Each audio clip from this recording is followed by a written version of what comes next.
वडिलांच्या अंत्यसंस्कारानंतर परीक्षा केंद्र गाठत नंदिनी कुंवरनं धैर्याचं उदाहरण दिलंय। धुळ्यातील करवंद येथील भावनिक घटना आहे।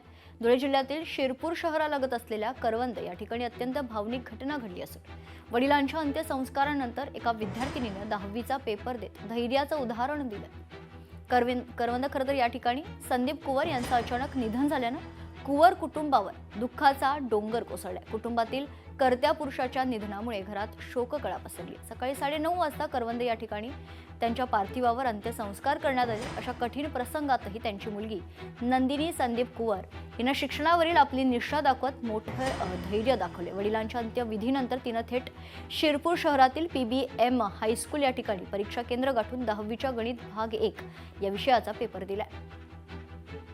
आज ती कष्टातून आणि याच्यातून उभी राहून आज तिने पेपर दिला।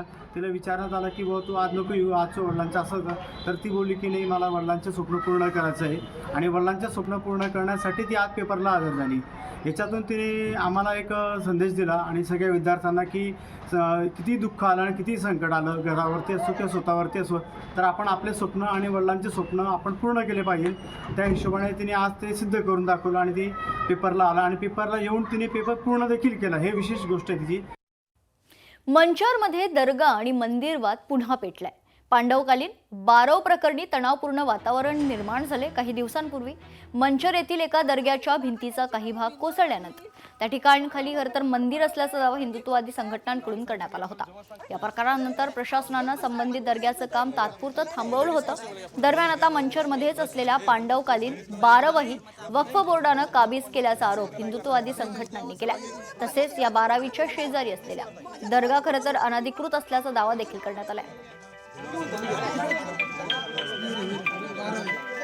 ही संपूर्ण जागा ही हिंदूंची मालमत्ता असताना सुद्धा या ठिकाणी रोज उठून नवीन बांधकामं होतात। 2 महिन्यापूर्वी ती जागा सर्वे केली होती, तहसीलदार आले होते, प्रांत आले होते, त्यांनी ती सगळी जागा तपासलेली आहे। जिल्हाधिकाऱ्यांनी त्याच्यावर आदेश केलेले आहेत। त्या जागेवर शासकीय मालमत्ता असल्याचा सातबाऱ्यावर नावं लागलेली आहेत शासनाची। पुन्हा एकदा असं असून सुद्धा इथे काय चाललं आहे, हे आंधळं दळते आणि कुत्रपीठ खाते हा प्रकार इथे चाललेला आहे। हिंदूंची जागा अशा रीतीने देशभरामध्ये वक्फ म्हणून घोषित केलं जात आहे।